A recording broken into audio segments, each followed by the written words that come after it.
Bueno, quisiera empezar dando algunas palabras introductorias a esta actividad que inicia la Embajada del Perú en este año del 2012, y digo inicia porque es un conjunto de mesas redondas de pensamiento peruano y argentino que hemos creído fundamental promover como una manera de acercar a nuestras culturas, a nuestros países, a nuestros pueblos.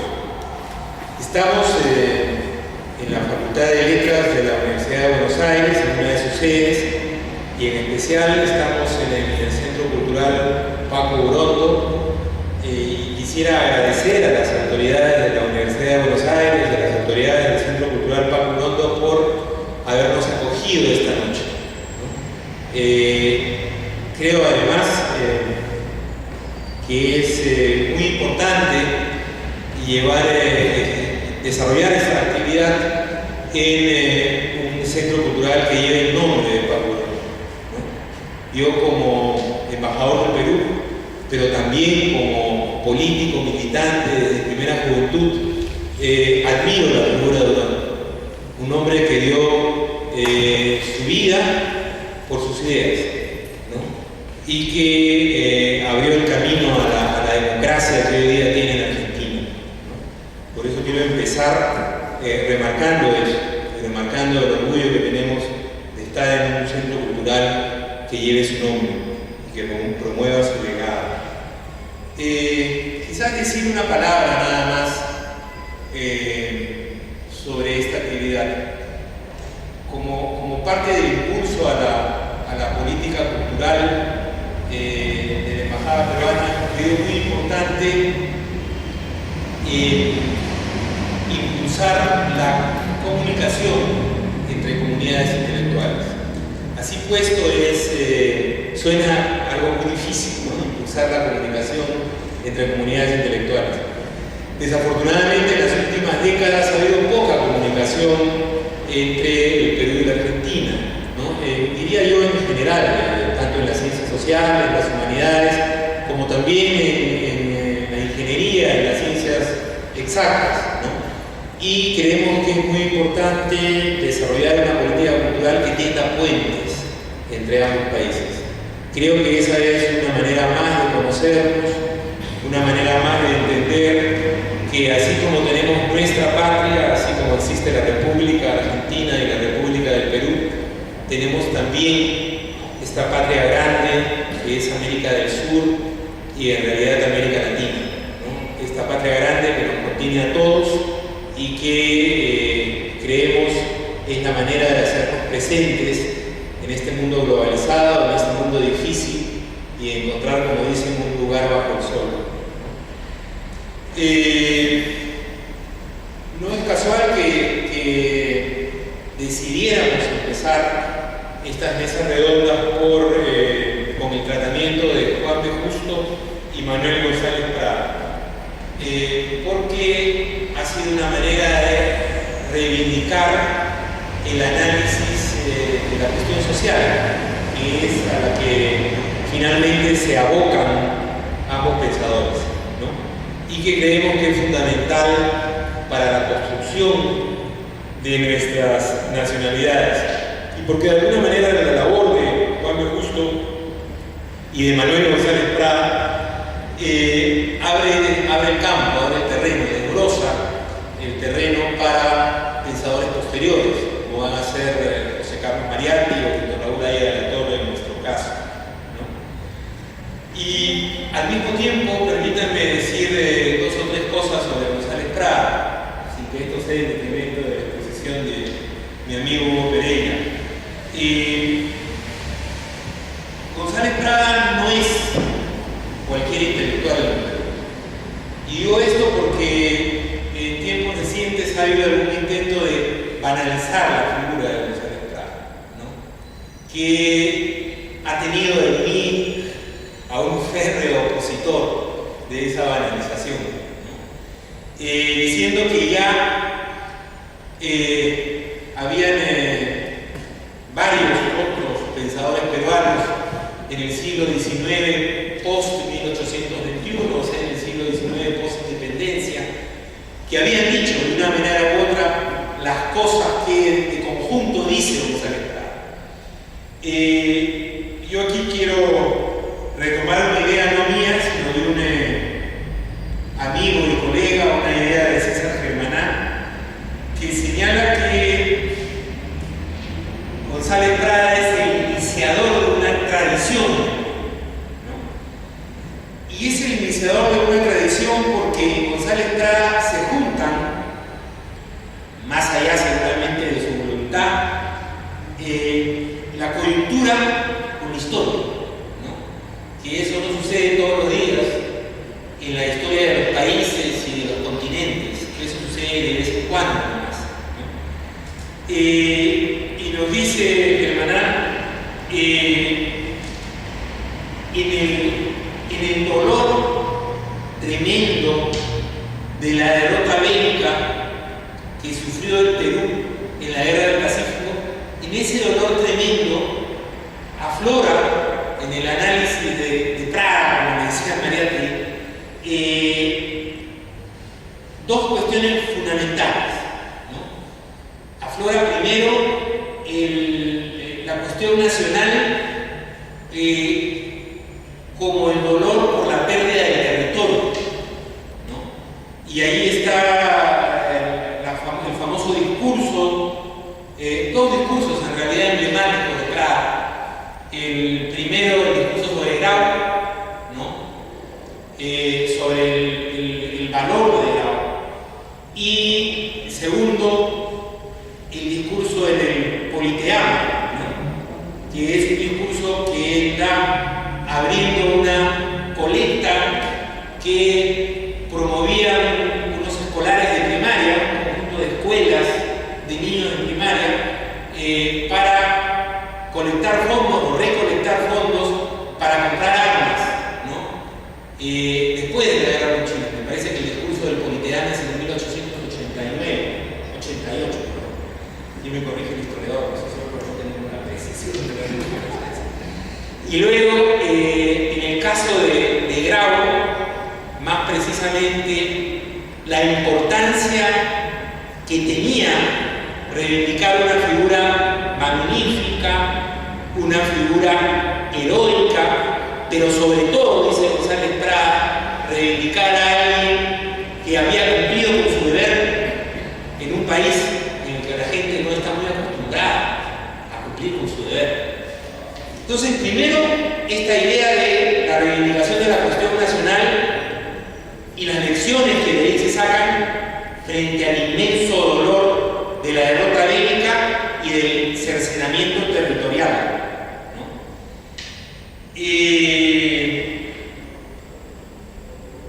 Prada llega a estar en la defensa de Lima, en fin, tiene su texto Memorias de un reservista, aunque es un reservista que trágicamente no llega a combatir, ¿no? Ve cómo se cae la última línea de la defensa de la capital y cómo entran las tropas chilenas ahí. Pero está también, nos recuerda Germaná, otra dimensión de la cuestión nacional, y quizás si la dimensión fundamental que va a recuperar Prada, y que se da sobre todo en el texto Nuestros Indios, ¿no? Donde de una manera precursora frente a sus dos hijos político-intelectuales, digamos, Aya de la Torre y Mariátegui, va a reivindicar a ella cuando reflexiona en su texto Nuestros Indios, ¿no? Diciendo, la nación son ellos, ¿no? La nación son esos excluidos, y por lo tanto planteando que el país tiene que reconstruirse sobre la base de su mayoría y no sobre la base de una minoría, ¿no? como se había formado hasta ese momento. Entonces, y aquí la reflexión conclusiva, en el sentido de que González Prada va a abrir la tradición antioligárquica, porque va a decir quién ha perdido la guerra con la guerra con China no la ha perdido Bravo, no la han perdido nuestros indios, la guerra con Chile la ha perdido los europeos. Entonces hay que reconstruir un país sobre la base de la mayoría, de la verdadera nación. Germanar, en un sentido, ya por su raigambre gramsciana, va a decir que esto es el inicio de una contrahegemonía antioligárquica. Pero en fin, hay debates sobre si es verdad, es el inicio de una contrahegemonía. Hay un debate con Carmen Maquero que lo niega, etcétera, etcétera, etcétera. Y yo creo que el último elemento que ya viene del Prada final es la reivindicación de la cuestión obrera. O sea, Manuel González Prada termina como anarquista sus días, que no se sienta que digo termina por mal, simplemente de viejo se convierte en anarquista, ¿no? Y reivindica en ese sentido la lucha de las sociedades obreras anarquistas de fines del siglo XIX y principios del siglo XX, que además en el Perú fueron la cantera de la cual salen tanto los sindicatos obreros apristas como socialistas, ¿no? En especial el vínculo del aprismo con el anarquismo y con el anarcosindicalismo van a ser muy importantes, ¿no? Claro, eso Prada no lo va a ver. Él se muere en 1918, ¿no? Él se muere en 1918 cuando estaba por darse esta articulación entre el anarquismo inicial y la propuesta aprista de Haya y finalmente socialista de Mariano. Pero entonces, para terminar, nada más señalar que no se puede banalizar a González Prada, que estamos frente a un pensador fundamental que en el ejercicio de la crítica ciertamente despiadada que ejercía con su verbo extraordinario, ¿no? Hay esa frase famosa, ¿no?, de viejos a la tumba, jóvenes a la obra, que la retoma Haya de la Torre en su discurso, en su retórica, ¿no? Pero que en esa crítica despiadada, creo yo, funda los cimientos de la tradición antioligárquica y produce la ruptura, si bien no la extinción, para mí desafortunadamente no la extinción del pensamiento colonial. Pero yo siento que Manuel González Prada es mi abuelo ideológico, sin ninguna duda, y quiero usar esta tribuna y a los que me escuchan para señalarles que siento una profunda admiración por Manuel González Prada. Manuel González Prada en esta idea de rendir homenaje a los que cumplieron su deber cuando no estamos acostumbrados a cumplir con nuestro deber, y en el señalamiento que la nación son los indios, la nación es la cuestión indígena. Creo que señaló caminos fundamentales, ¿no?, para la construcción de la nación peruana y de la gran patria de Latinoamérica. Muchas gracias.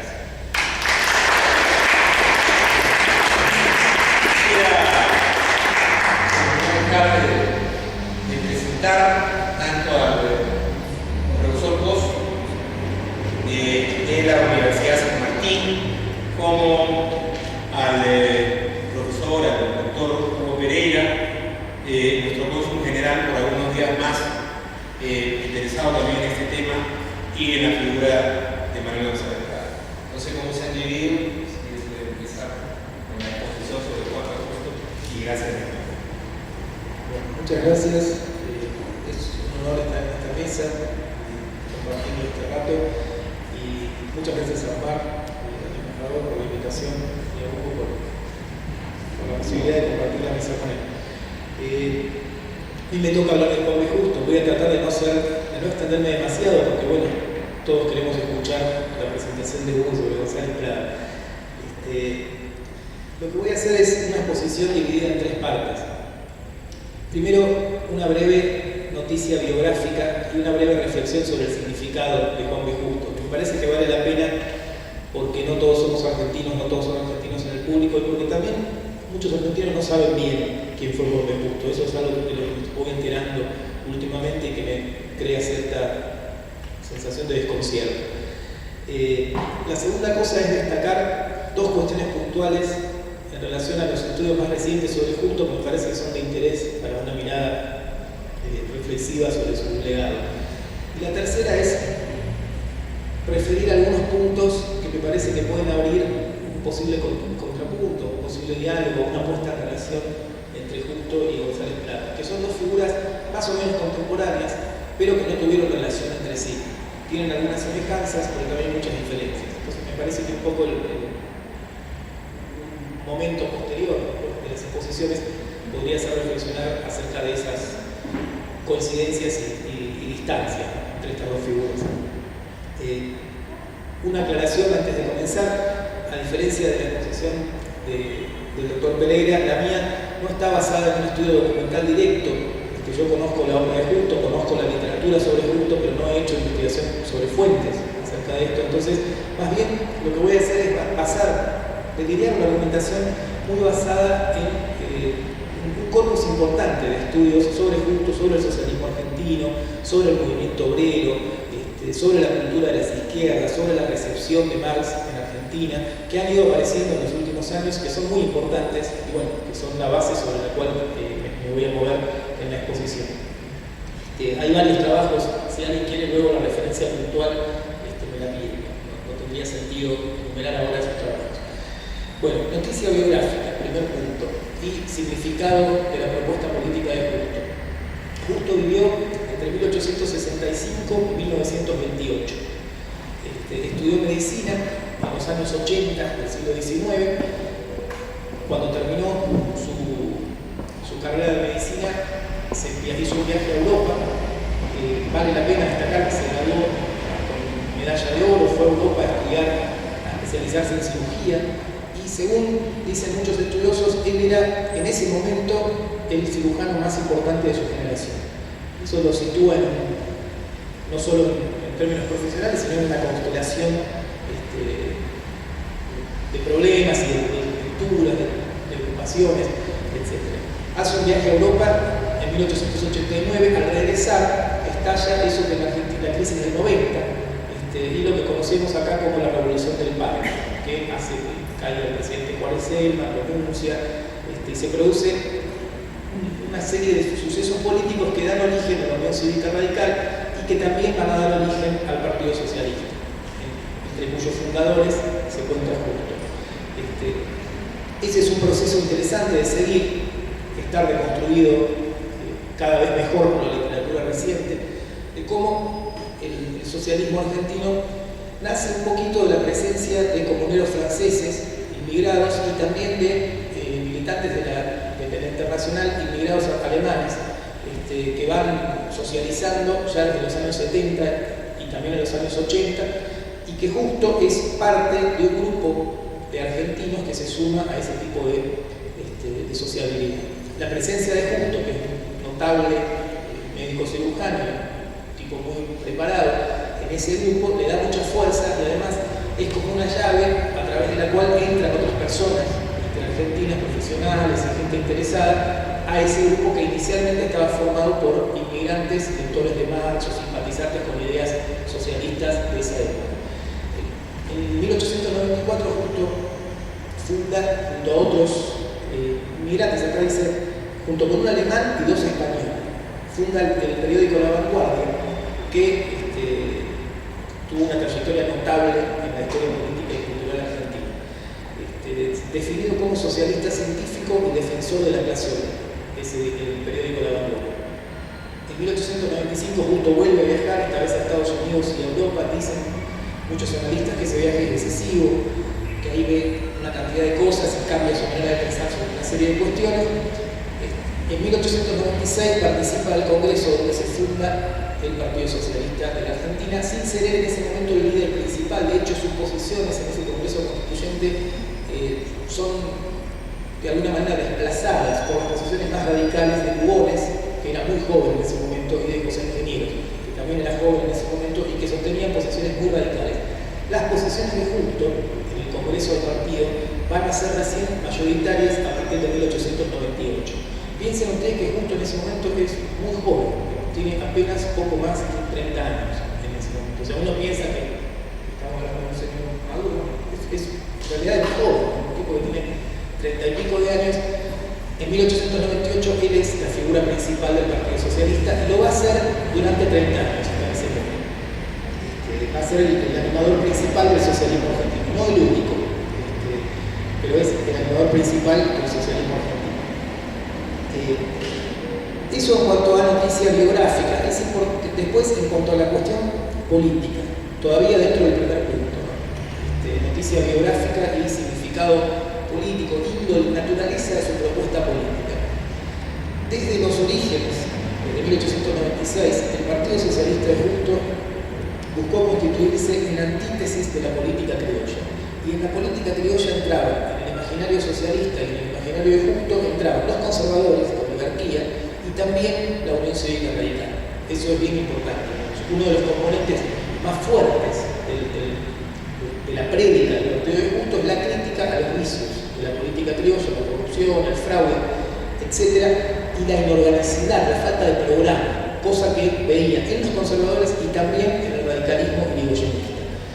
Esa enemistad con el radicalismo fue duradera, no siempre fue igual, hay estudios recientes que van mostrando cómo fue cambiando eso, en qué fue consistiendo la distancia, pero sí, fue un rasgo constante y que se extendió después a una muy mala relación con el peronismo también, del Partido Socialista. O sea, muchas décadas después, ya cuando no estaba junto, el socialismo siguió y sigue siendo enemigo del populismo. Entonces, eso introduce una tensión en la historia política y cultural argentina que es importante de contar. Cualquier esfuerzo comparativo que se haga, como el que vamos a intentar esbozar hoy, es muy importante tener en cuenta ese elemento. El Partido Socialista tomó como modelo de organización a los partidos europeos de la Segunda Internacional que se había fundado en 1889. Entonces, el Partido Socialista y Justo son institución y figura pertenecientes al universo de la Segunda Internacional Socialista. Justo es contemporáneo de Bernstein, es contemporáneo de Kautsky, es contemporáneo de Jean Jaurès. Jean Jaurès admiraba la obra de Justo, viene de Argentina, hay un vínculo más o menos estrecho entre ellos. Es también contemporáneo de Lenin, contemporáneo de otros intelectuales latinoamericanos, en parte de González Prada, con una ligera diferencia. Es contemporáneo de Zapata, contemporáneo del español Pablo Iglesias, el fundador del Partido Socialista Obrero Español, contemporáneo un poquito de Rafael Barret, también, que vivió poco, pero que está actuando en esa época. Eso para situarlo. Pero el Partido Socialista Argentino está en el universo de significados de la Segunda Internacional, de eso no hay ninguna duda, con los matices del caso, pero es parte de esa dinámica. Ahí también tenemos una diferencia importante con González Prada, que no forma parte de esa constelación. ¿Qué hizo el Partido Socialista? Produjo básicamente múltiples redes de identidad para los trabajadores. Yo creo que eso es crucial. Había un partido, pero también había bibliotecas, cooperativas, agrupaciones sindicales, editoriales, sociedades barriales, ateneos de divulgación científica, como una iniciativa fundamental que fue la Sociedad Luz, que funcionó ahí, cerca de Caminito, teatros, recreos infantiles. Ese es el mundo del Partido Socialista. Portantino, que es probablemente el más importante de los recientes biógrafos de Justo, dice que de esta manera el Partido Socialista contribuyó a crear una vasta malla de socialización. Esa es la apuesta de Justo. Y la vía electoral desde cuando se puede, que es desde la ley electoral de 1912 que abre la posibilidad del sufragio masculino, ¿no? Generalizado. A partir de ese momento, el Partido Socialista se vuelve una fuerza gravitante, sobre todo en Capital Federal, en la ciudad de Buenos Aires. Saca sistemáticamente un tercio de los votos, hasta los años 40, por lo menos. Después eso cambia. Pero hasta los años 40 el Partido Socialista saca sistemáticamente un tercio de los votos. Es una fuerza de gran gravitación en la ciudad de Buenos Aires. Lecturas de Justo y obra de Justo. Justo lee a los economistas clásicos lee a los positivistas, fundamentalmente a Spencer, mucho más que a Comte, y fundamentalmente también a Morgan, que es una figura importante de la antropología de ese tiempo. También obviamente lee a Marx, a quien lo leyó directamente del alemán en el 93, hay evidencia de eso, en 1893, y a quien tradujo. Justo es el primer traductor del primer tomo de Capital al castellano. La edición es española en 1898. Sin embargo, es difícil decir que Justo fue marxista. Eso nos mete en un debate sobre el cual vamos a volver en un ratito. Que Justo, primero que lee a Marx de una manera peculiar. Lo lee un poco corrigiendo, digamos, ¿no? No lo lee de una manera dogmática. Eso es interesante. Segundo, que mezcla eso que lee con otras lecturas. Y tercero, que él nunca se proclamó marxista, al contrario. Más bien pensaba que no era necesario autoproclamarse marxista. Lo cual, eso derivó en que mucha gente por ahí subestime a Justo porque no fue un marxista ortodoxo, porque no fue completamente marxista, porque su pensamiento tiene visos de eclecticismo, etc. Sobre eso volvemos en un ratito. Como dijo Aricó, que es otro de los importantes estudiosos de Justo, pese a que algunos insistieron en el parentesco entre Justo y Bernstein, diciendo que Bernstein había influido a Justo o que Justo se basaba en Bernstein, en realidad dice Aricó, la relación que hay entre Bernstein y Justo es una relación de contemporaneidad, no es tanto una relación de tributación intelectual. Justo parece estar más cerca de las posiciones de Jean Jaurès, esta idea de la evolución revolucionaria que estaba en Jean Jaurès, y parece estar muy impactado por experiencias de cooperativismo que él vio en sus viajes a Europa. Eso parece que está en el centro de su concepción. Y lo que dice Aricó es que más adecuado que decir que Justo fue berteniano, habría que pensar más bien en que es un tipo que gravitó hacia un pensamiento más o menos original. Me parece muy importante esa idea de Aricó para ubicar bien a Justo y no considerarlo como un imitador o mero difusor de ideas extranjeras. El libro más importante de Justo es Teoría y Práctica de la Historia, aparece en la primera edición de 1909, es un tomo muy gordo de 500 páginas, que se reeditó varias veces, durante la vida de Justo y también después. Hay una edición importante del año 47 todavía. Esa es su gran obra, no es lo único que escribió, por supuesto, pero es su gran libro. Después tiene más bien pequeñas contribuciones, con resultados de conferencias, hay una literatura, un corpus importante, cristiano, pero la obra más clave para acercarse a él es Teoría y Práctica de la Historia.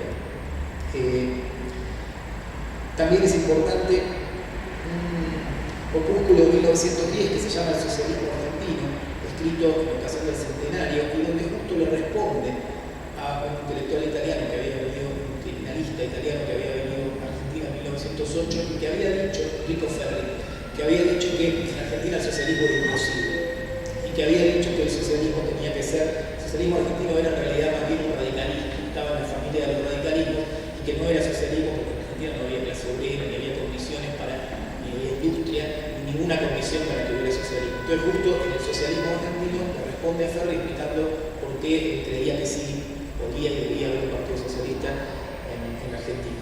Y en ese artículo es interesante porque da a conocer su visión de la historia argentina, y sus puntos de vista sobre la estructura social argentina, que son bastante particulares. Justamente para Justo, Argentina era un caso particular dentro del capitalismo de los países mundos.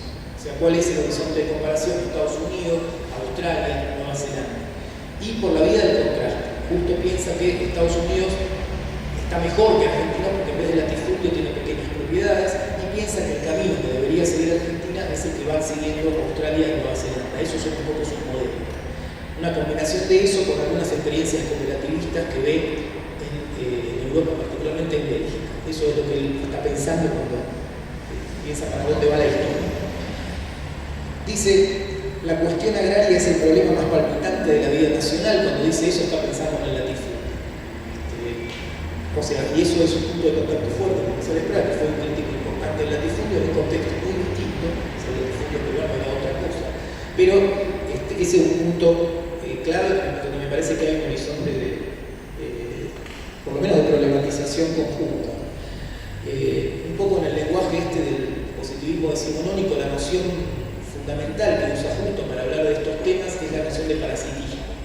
Hay una oligarquía latifundista que es parasitaria. Delinea él una mirada personal sobre el pasado argentino en ese tiempo, en una clave económica que es, según algunos estudiosos, yo creo que está bien decir eso, heredera de Alberdi, que para leer la historia de la independencia y de las guerras civiles argentinas había hecho énfasis en el factor económico. Justo escribe, es Justo el que habla. El triunfo de los gauchos, de su insurrección instintiva, habría significado el estancamiento económico del país, su aislamiento del resto del mundo. El país habría sido por algún tiempo un gran Paraguay, para ser conquistado después por alguna burguesía extranjera más poderosa. Ahí se pueden ver muchas cosas en esa cita. Una cierta simpatía nostálgica por los gauchos, pero al mismo tiempo cierta noción de que los gauchos carecían de un proyecto político orgánico y si lo tenían no tenía sentido histórico, porque la historia iba a arrasar con eso. ¿Sí? Hay un Justo, y sobre eso vamos a volver muchas veces porque es uno de los rasgos fundamentales de su pensamiento, hay justo una muy fuerte idea de determinismo, en el sentido de que la historia va para donde tiene que ir y no tiene sentido oponerse. Lo que a él lo tranquilizaba, y lo hacía un pensador potente, digamos, incluso críticamente potente en el sentido crítico, es que él pensaba que la historia iba para donde él quería. Eso es lo que le da como un pacto muy particular a toda su obra. Estaba convencido de que la historia iba para donde debía ir. En términos que yo usé a propósito de otros temas, lo que él considera inminente es casi igual a lo que él considera deseable. Sobre todo si se hace lo que hay que hacer. Si la política, él y su partido y los obreros hacen lo que tienen que hacer, la esfera de lo inevitable va a coincidir exactamente con la esfera de lo deseable. No hay fisura en eso. Entonces es un pensador determinista, pero es optimista.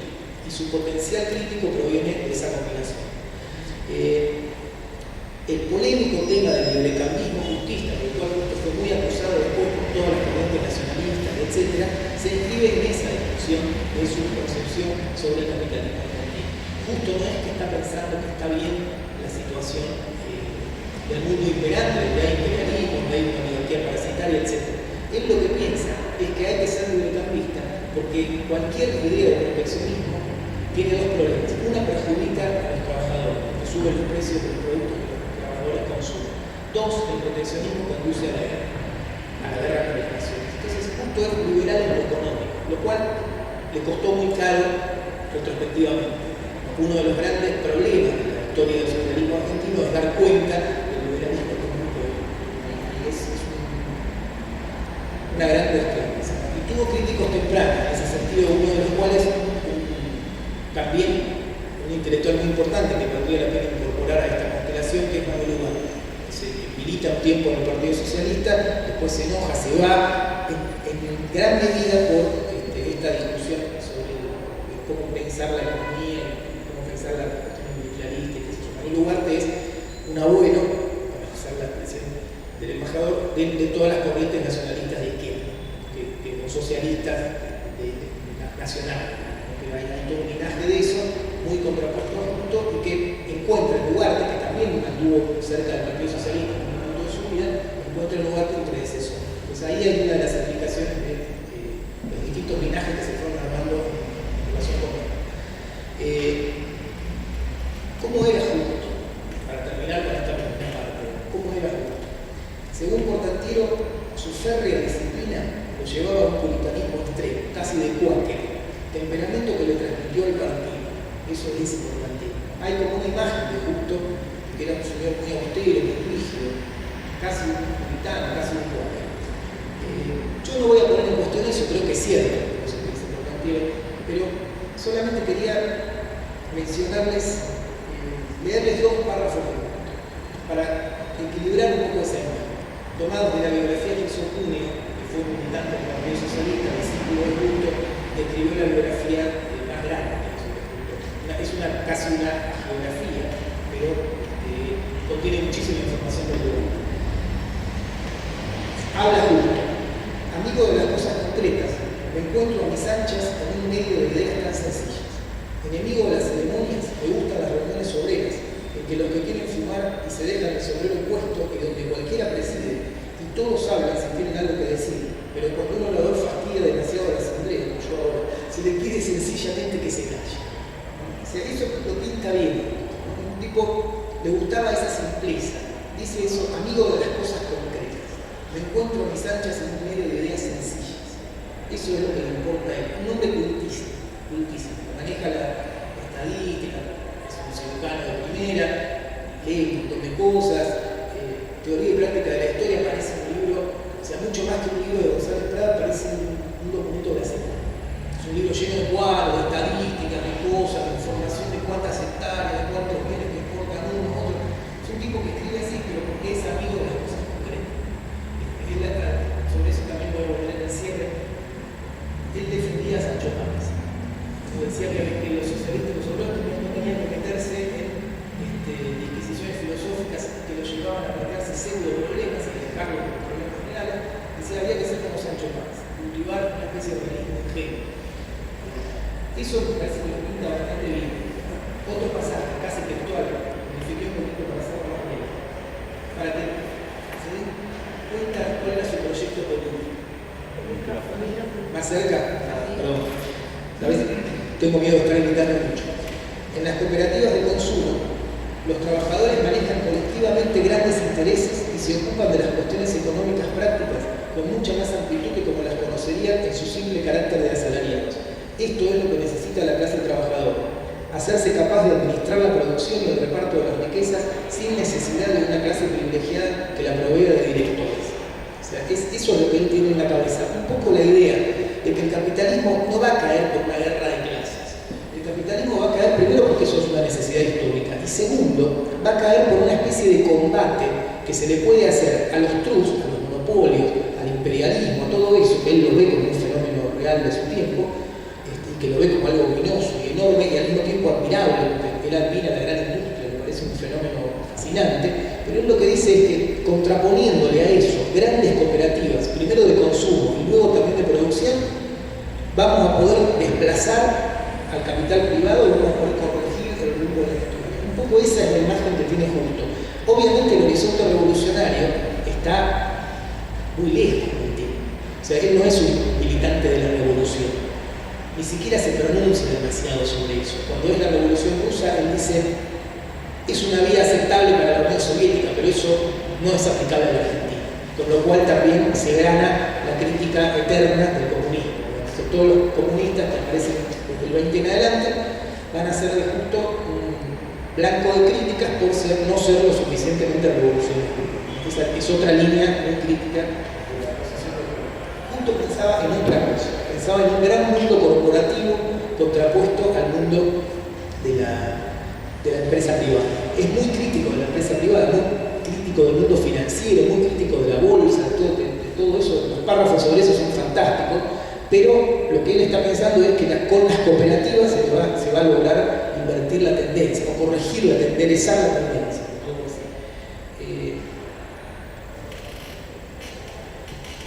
Bueno, dijimos antes que el Partido Socialista tuvo importancia en capital, un tercio sistemático de los votos.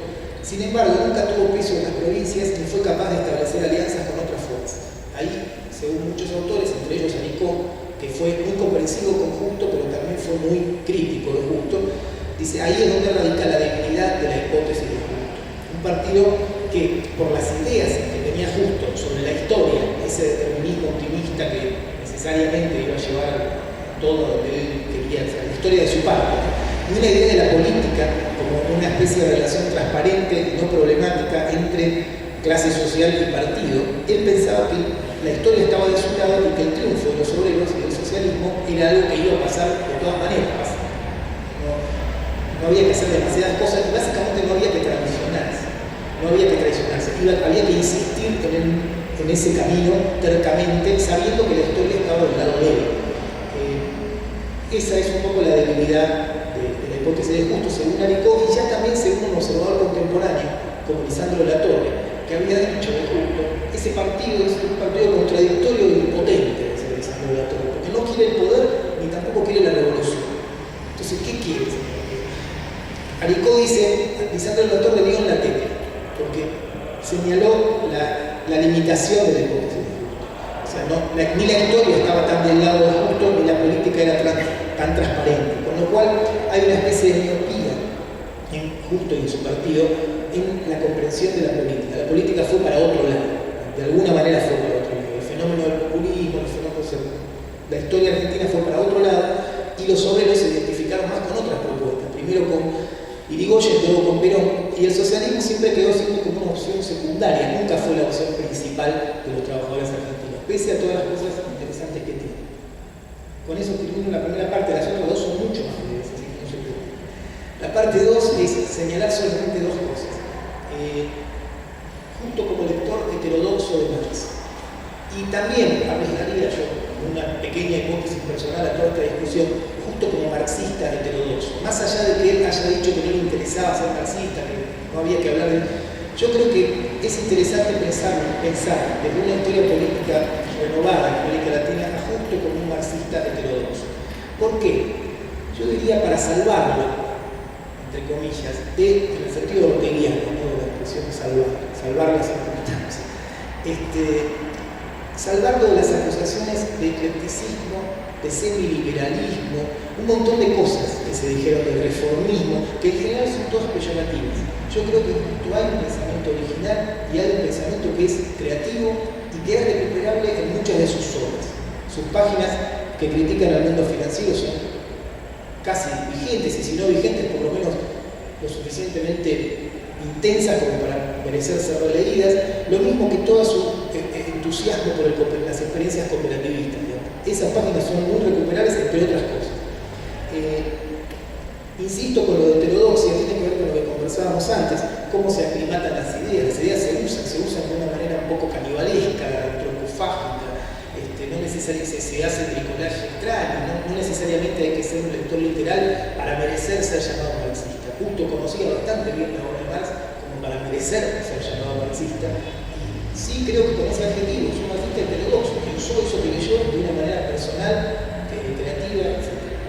A tal punto que llegó a decir que la teoría del valor era una alegoría.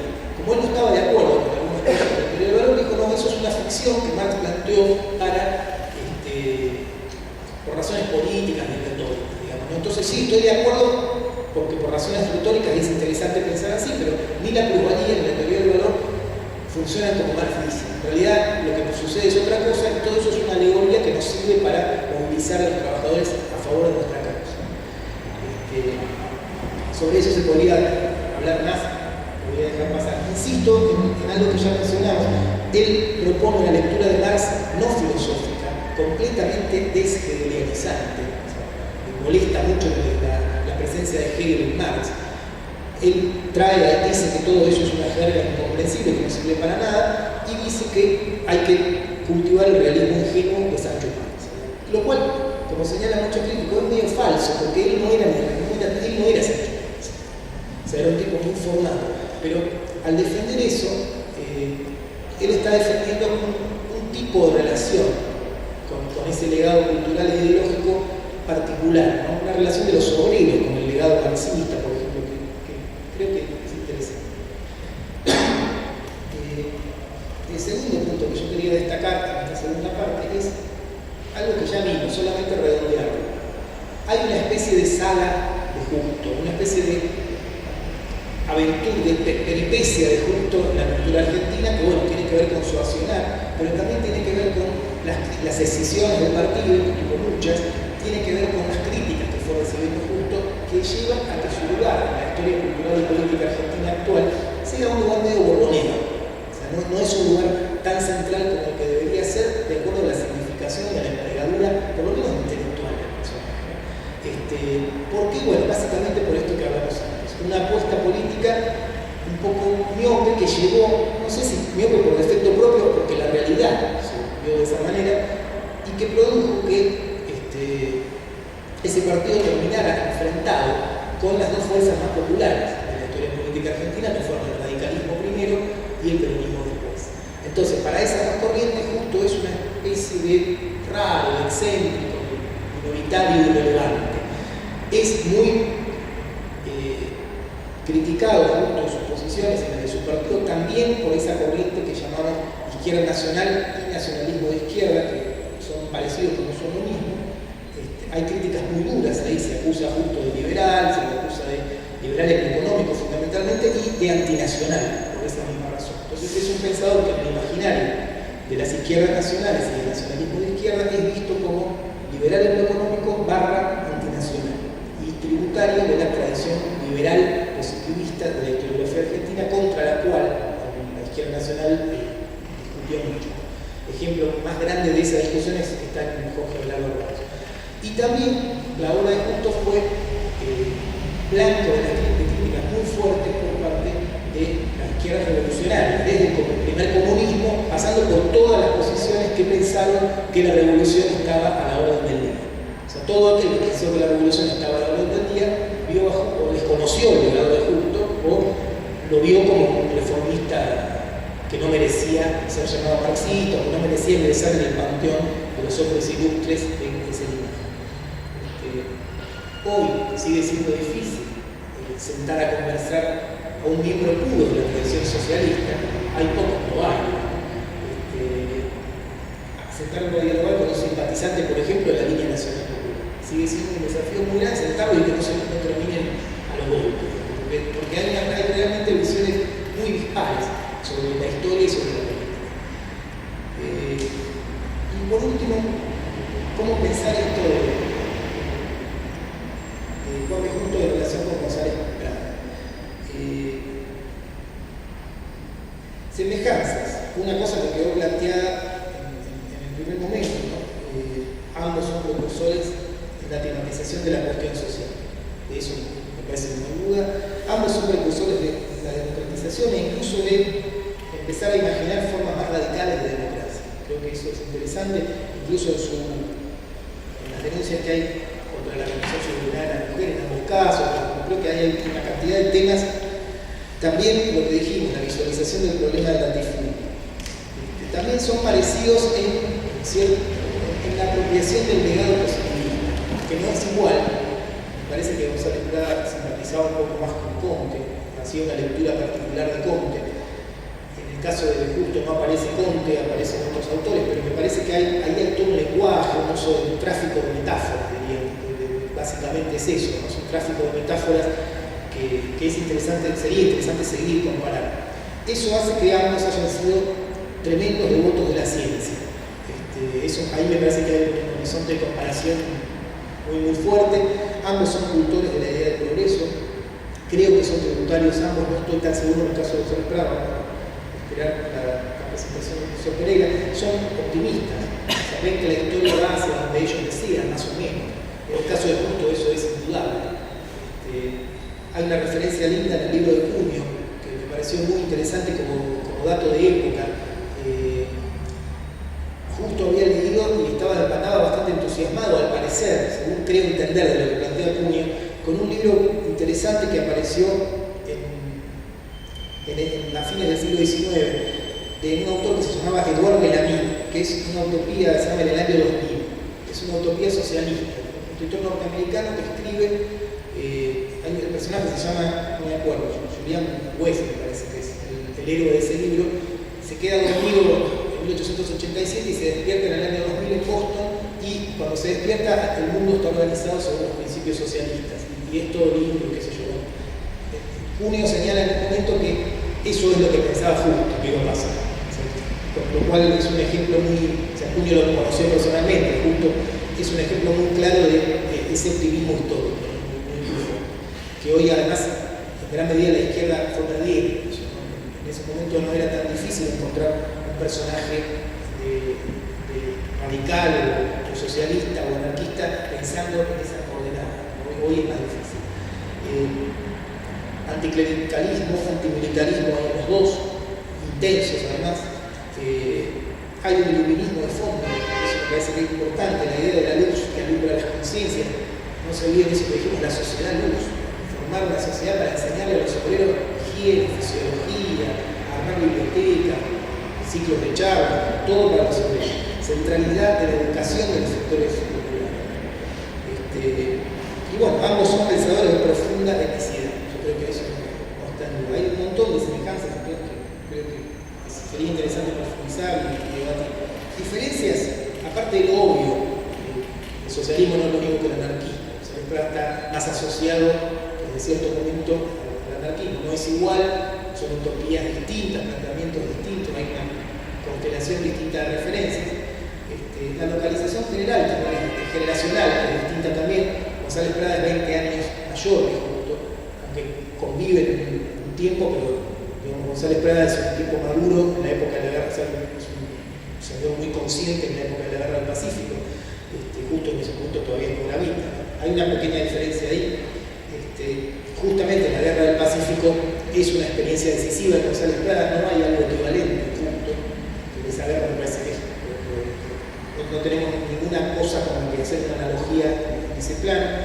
Y también el tema indígena. El tema indígena es algo sobre lo que Justo no piensa, y cuando piensa, piensa más o menos, no piensa muy bien sobre eso, aun cuando hay que ser justos con Justo, digamos, no era un pensador racista, bajo ningún punto de vista. Para terminar con esos dos puntos que me parece que pueden abrir un posible debate posterior, quería leerles dos pedacitos. El primero para demostrar que Justo no es racista. El segundo es para decir que pensaba él de los indios y que dice algunas cosas incómodas para nuestra sensibilidad actual. Él dice, burlándose un poco de los que piensan en clave racial. Dice, para tal etnólogo no hay más que 2 razas, para tal otro ellas son por lo menos 63. No se puede basar nada sólido sobre arenas tan movedizas. Y si el tipo se conserva en algunos individuos a través de muchas generaciones, si es cierto que padre en el departamento de Luz, la medición de los hombres ha revelado que existen 2 estaturas de frecuencia máxima, como si en la población de esos países, a pesar de la convivencia, se mantuviera el tipo de 2 pueblos distintos, ¿es ese un resultado necesario o deseable? ¿Vamos a variar de conducta o a tratar a los otros de distinta manera según seamos o ellos sean donicocéfalos o braquicéfalos, rubios o morenos? Una repulsión ciega e instintiva de razas como la que sienten en los Estados Unidos los blancos por los negros, cosa que él había visto en su viaje, es un conflicto biológico y por eso mismo fundamental, que debilita a la sociedad humana en sus cimientos y se agrava proporcionalmente a la vitalidad que cada una de las razas antagónicas tiene por separado.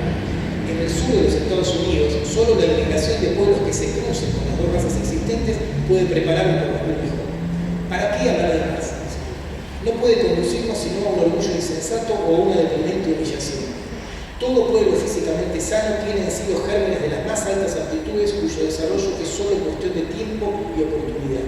Desconfiemos de toda doctrina política basada en las diferencias de sangre, uno de los últimos disfraces científicos de que se han revestido los defensores del privilegio.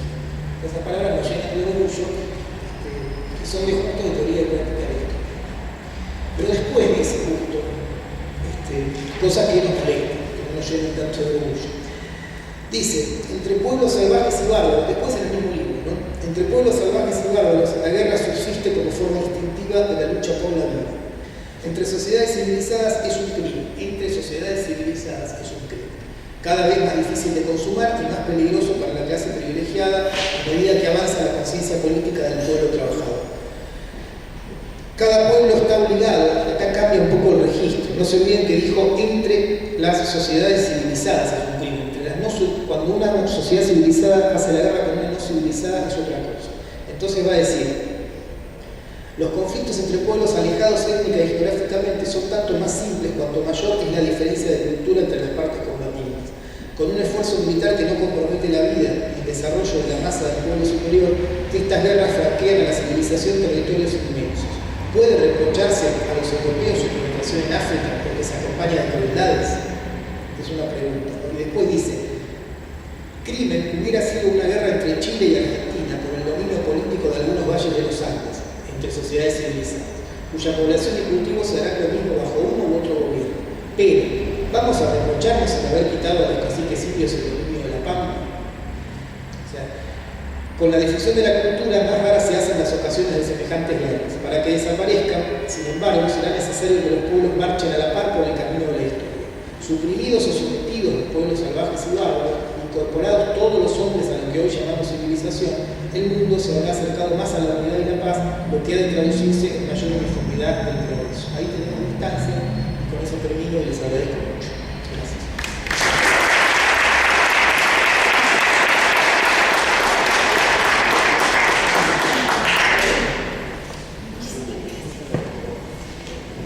Sí, a ver, sí. Bueno, la verdad es que me gustó mucho la exposición sobre Juan B. Justo me ha abierto una ventana, y me han venido también asociaciones, comparaciones con González Prada, que sería bueno que después las profundicemos. Una de ellas, me parece, es que ambos tienen una predisposición de amor por la ciencia. Creo que es clarísimo. González Prada, y eso hay que acudir a su biografía, era un muchacho que fue obligado a ir a un seminario. Él había estudiado parte de la secundaria en un colegio de Valparaíso, un colegio europeo, y había venido dispuesto a ser un ingeniero. La familia le prohibió ser ingeniero. Él quería irse a Bélgica. ¿Y por qué quería irse a Bélgica? Porque quería sacar el título de ingeniero para comenzar la producción industrial de almidón de sus asientos. O sea, él en su cabeza tenía eso. Es una faceta muy olvidada de González Prada, pero está en las fuentes primarias.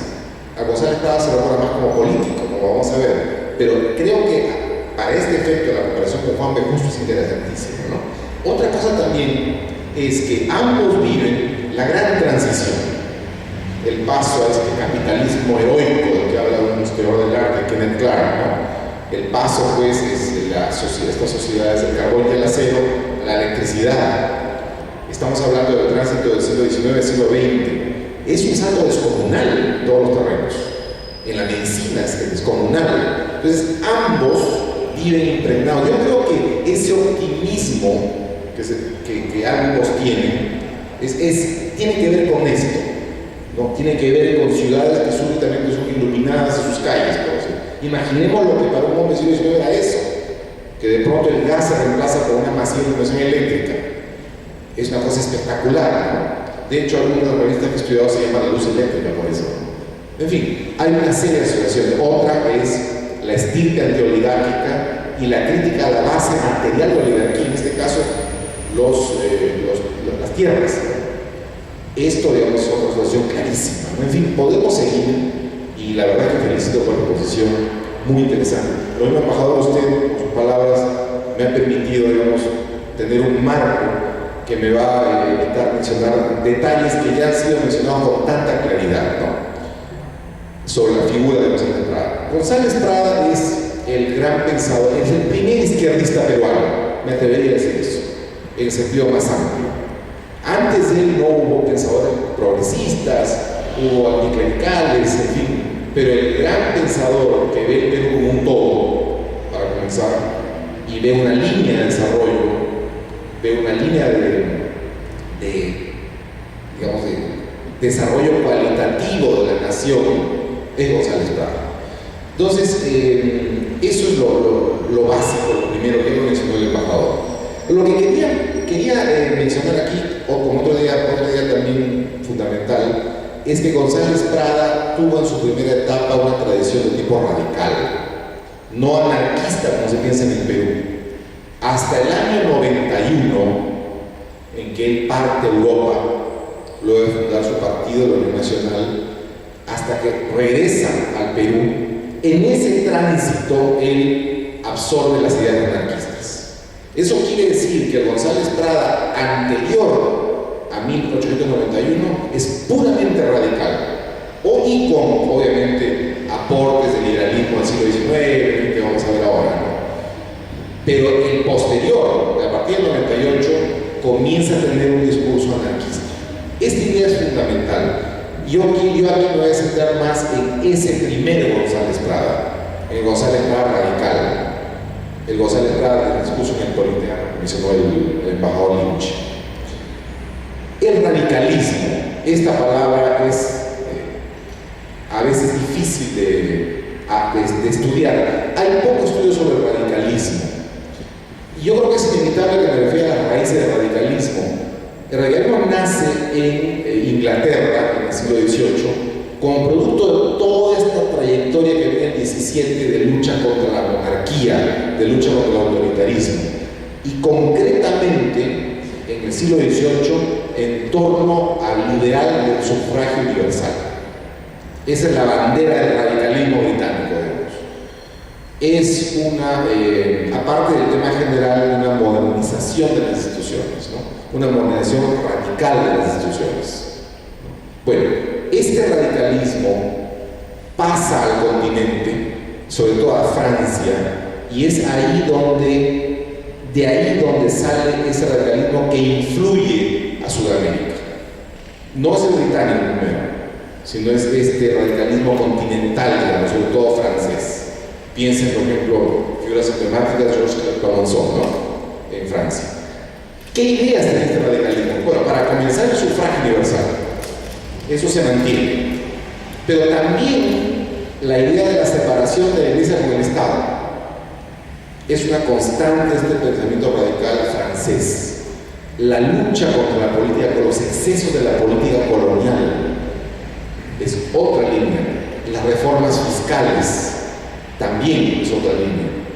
En fin, es una suerte de pensamiento progresista, un movimiento, una doctrina, se puede llamar doctrina, cierto grupo de principios articulados, ¿no? Y también un partido, porque en Francia llegó a haber un partido radical. Ese es, digamos, eso es, digamos, lo que fue el radicalismo francés. No nos olvidemos la lucha de los radicales franceses contra Napoleón III, por ejemplo, que emparenta con la lucha contra la prepotencia, en este caso de un emperador, ¿no? Que además tiene sueños imperialistas, ¿no? Realmente, en México, en fin. Bueno, el tema es que estas influencias irradian sobre América Latina y concretamente sobre el Perú. Están en la prensa. La prensa es un vínculo notable de transmisión de ideas.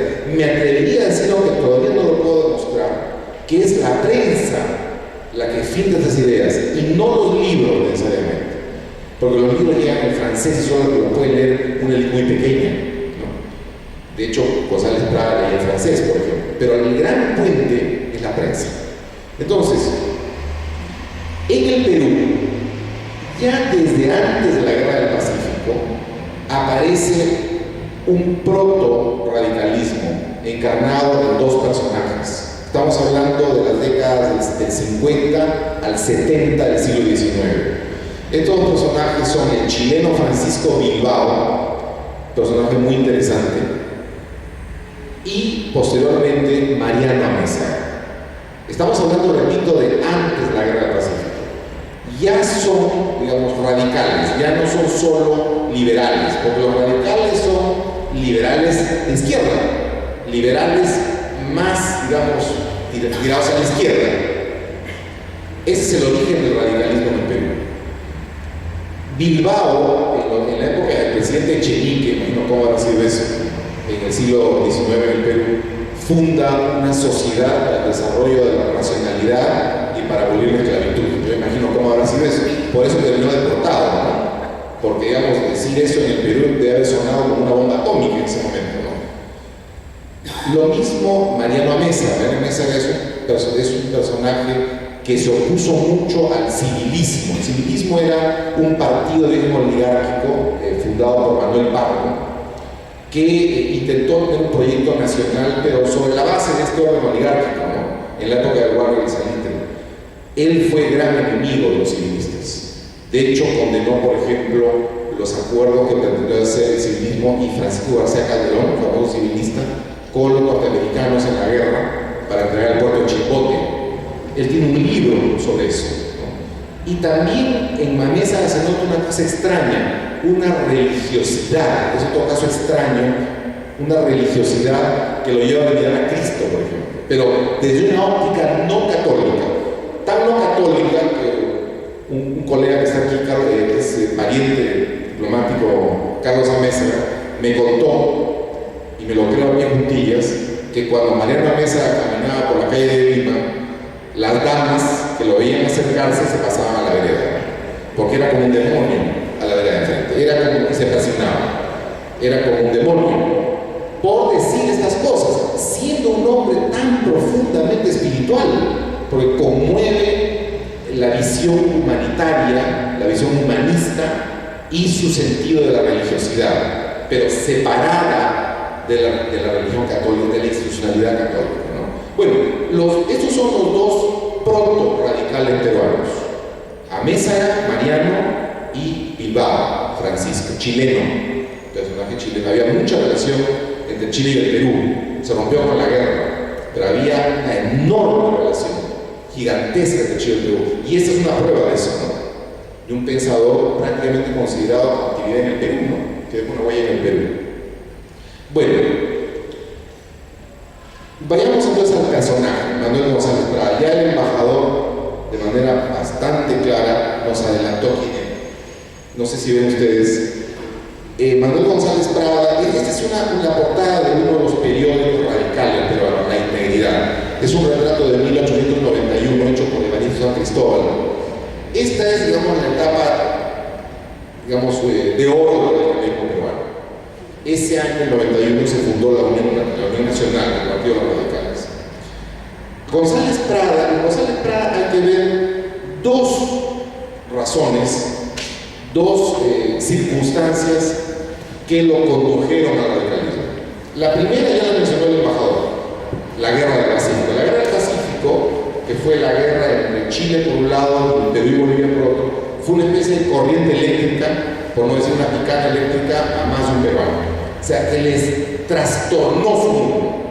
Si no hubiera habido Guerra del Pacífico, González Prada habría sido un rico terrateniente que habría vivido de la comercialización del almidón, de la yuca, de las haciendas, y habría sido además un refinado poeta que se le había pasado leyendo en francés, en alemán, ¿no? Él, digamos, era un hombre, se puede decir, ahora voy a graficarlo, con una despreocupación muy típica de la clase alta del Perú de esa época, antes de la guerra. La guerra le cambia completamente el panorama. La guerra lo traumatiza tanto que él, cuando los chilenos entran en Lima, se mete a su casa y no sale, y se promete no salir hasta que el último soldado chileno salga de la ciudad. Para tragedia suya, desgracia suya, cuando se entera que los chilenos han salido de la ciudad, él sale de su casa, abre la puerta y se topa, para mala suerte, con un oficial chileno que, para peor mala suerte, le abre los brazos porque era un compañero suyo del Colegio de Valparaíso, que lo adoraba. Lo dejó con los brazos abiertos y siguió adelante como si no lo hubiera reconocido. Es una historia muy repetida, pero que grafica, aparte de lo anecdótico, este sentido de trauma, de dejar la amistad, en este caso la de la infancia, por esa circunstancia de la guerra. Es un chileno, ¿no? Ya un chileno no saludo. Eso se puede tener con una ciudad que ha sido ocupada, que ha sido derrotada. Hay que poner a la gente en sus circunstancias. Entonces, la guerra fue este sacudón. Aquí tenemos una imagen, un dibujo de unos pocos años después de la guerra que grafica pues este trastocamiento que hubo en el Perú. Aquí el general Cáceres, atrás están sus soldados, sus guerrilleros. Hubo en la Guerra del Pacífico además una sensación de que el mundo se desmoronaba, ¿no? Había una gran, fue un gran remesón social, y eso creo que también marcó a los peruanos de esa época, sobre todo a González Prada, ¿no? Ahora, pero no solo fue la Guerra del Pacífico. La Guerra del Pacífico está detrás de la vida de varios radicales como Carlos Germán Mesa, hijo de Mariano, hijo de este crítico de los civilistas. También está Abelardo Gamarra, un periodista parlamentario muy amigo de los artesanos y los obreros en Lima en esa época. Y también Luis Ulloa, uno de los hombres realmente de avanzada en este país, que por cierto en el siglo XX terminó siendo socialista. Es interesante, es un caso muy interesante porque, siendo radical, terminó siendo socialista en el siglo XX, ¿no? Entonces, además de la Guerra del Pacífico, que trastornó la vida de todos ellos y que los llevó a una opción progresista, hubo una circunstancia específica en el Perú, que era la vida política interna del Perú. La Guerra del Pacífico había dejado una deuda externa descomunal. Había dejado una deuda externa de 50 millones de esterlinas. No solo la Guerra del Pacífico, todo el periodo anterior a la guerra, porque hubo mucho desorden y mucha corrupción. Para que tengan ustedes una idea de lo que era este problema, el presupuesto del Perú del año 1886 era de 7 millones de soles. La deuda externa era de 50 millones de dólares, algo impagable. Es como caminar con un grillete, ¿no? Imposible avanzar con esto. Entonces, en torno a esto surge una solución. Un grupo de tenedores de bonos británicos de la deuda, un grupo, otro sector quedó al margen de la negociación, llegó al Perú y negoció con el gobierno de Cáceres, el presidente Andrés Avelino Cáceres, usando la intermediación de un comerciante irlandés que vivía en el Perú, Michael Grace. Por eso se llama el contrato Grace. Michael Grace fue la bisagra que articuló a los tenedores de bonos británicos con el gobierno de Cáceres. Y la solución fue la siguiente: cancelo la deuda como consecuencia y a cambio de que el Perú ceda los ferrocarriles, sea terrenos en la selva, de una anualidad y en fin, unas cosas menores. Se desató una polémica nacionalista tremenda en el Perú, como pocas veces ha habido, con disolución de Congreso. En esa polémica es que González Prada y sus radicales, que se reunían en un ambiente que se llama círculo literario, hablando de literatura, en ese ambiente es que ellos salen a la vida política, quejándose y luchando contra este contrato. En realidad se les pasó la mano, había poco margen para el contrato Grace, más o menos funcionó a la larga, pero en ese momento ellos se veían como adalides del nacionalismo económico, ¿no? Formaban parte del grupo que decía: al Perú no hay que venderlo, ¿no? En todo caso, la garantía de estos préstamos están en territorios que ahora forman parte de Chile, que Chile se entienda con tenedores de oro. O sea, estas todas ideas de esta especie de cataclismo político que hubo, que trajo una cosa muy buena, que fue la eclosión y la politización del círculo literario, que se va a convertir el año 91, el año en que digamos, aparece este dibujo González Prada, que mencioné antes, en el partido Unión Nacional.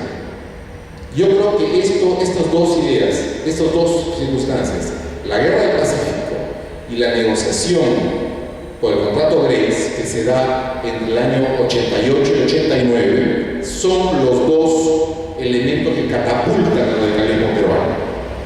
Desde la literatura, curiosamente, es una cosa muy interesante. Bueno, la vida política peruana de esta época era también un telón de fondo de los radicales, ¿no? Por ejemplo, hablando en la prensa radical aparece esta caricatura del presidente Cáceres decapitando a la patria. Es un poco la idea del contrato Grace para ellos. Está traicionando al Perú. Curioso, porque Cáceres había sido al comienzo para los radicales un héroe, porque venía de ser héroe en el Gran Pacífico.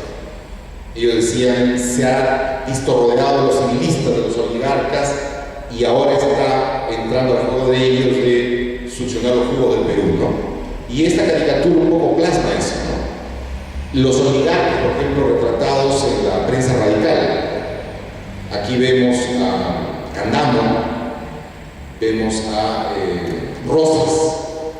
Eran, digamos, el partido de Pardo, este partido de la oligarquía, que había mantenido una vigencia y que incluso se había aliado al cacerismo al comienzo. Eso es lo que vamos a ver después. Bueno, entonces, ¿cuáles fueron los temas fuertes del radicalismo peruano? ¿Cómo se produjo esta combinación de elementos que perfiló una personalidad del radicalismo peruano? Y podemos ver los temas y las características enumeradas. Para comenzar, no hay huellas de literatura o huellas intelectuales marxistas, anarquistas o socialismo democrático. No existen esas referencias. Las referencias son en el Perú, por ejemplo, Francisco de Paula González Vigil, que es un pensador liberal peruano. Son influencias. Renan, por ejemplo, es un personaje muy admirado por González Prada, pero de ninguna manera Marx no aparece, tampoco lo que Bakunin, Proudhon, no aparecen citados por él, ¿no? Después, también como pasaba con los franceses, había el énfasis de la separación de la Iglesia con el Estado y la lucha contra el catolicismo. Había una impronta, gran impronta anticlerical, y en esto hay una relación directa con los liberales del pasado peruano. También hemos mencionado la oposición al poder oligárquico, especialmente a los civilistas. Hay un punto de contacto ahí con el pensador argentino que veíamos justo.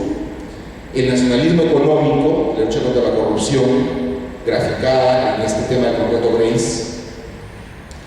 La idea de que el Perú tenía que tener una auténtica democratización, que debía el pueblo peruano dejar, como decía González Prada, el espíritu de servidumbre, que debía dejar de Perú estar regido por regímenes que venían de elecciones pues cuasi fraudulentas, amañadas por caciques. O sea, eso es una constante, especialmente González Prada, purificar la democracia. Eso es muy importante. Y también, como mencionaba el embajador Lynch, quizás lo más original, lo dice en el discurso del Politeama, la incorporación del indio a la vida política y cultural del Perú. González Prada, incluso el Politeama, dice: se piensa que el Perú y la nación son los blancos que viven en la costa, son las poblaciones de la costa. En realidad el auténtico Perú, el grande, está al otro lado de la cordillera, en esas masas de campesinos que están, digamos, desconectados de la realidad, por la vida política. No sé si me falta demostrar la relación, pero no olvidemos que la sociedad campesina había tenido un gran movimiento en la época de la Guerra del Pacífico, en la campaña de la Breña. Y yo creo que en el fondo, es una cosa que quiero demostrar, se ven otros radicales, no tanto en él. Había una relación entre la admiración que despertó el valor de los campesinos para enfrentarse a los chilenos y el pedido de incorporación que hace años después en el Politeama para hacerlos ciudadanos auténticos y participativos. Otra línea también de los radicales es la aproximación a los obreros y artesanos. Distingo bien, en este momento esencialmente son artesanos, muy conservadores. Los obreros comienzan a aparecer a partir de la década del 90 del siglo XIX. En la Guerra del Pacífico había sobre todo artesanos, los obreros aparecen en el 90, y a medida que crece el sector obrero, crece la aproximación, se nota en las fuentes, charlas, los radicales, a los trabajadores. Obviamente los temas son muy conservadores, es el organícense, dejen de gastar plata en digamos,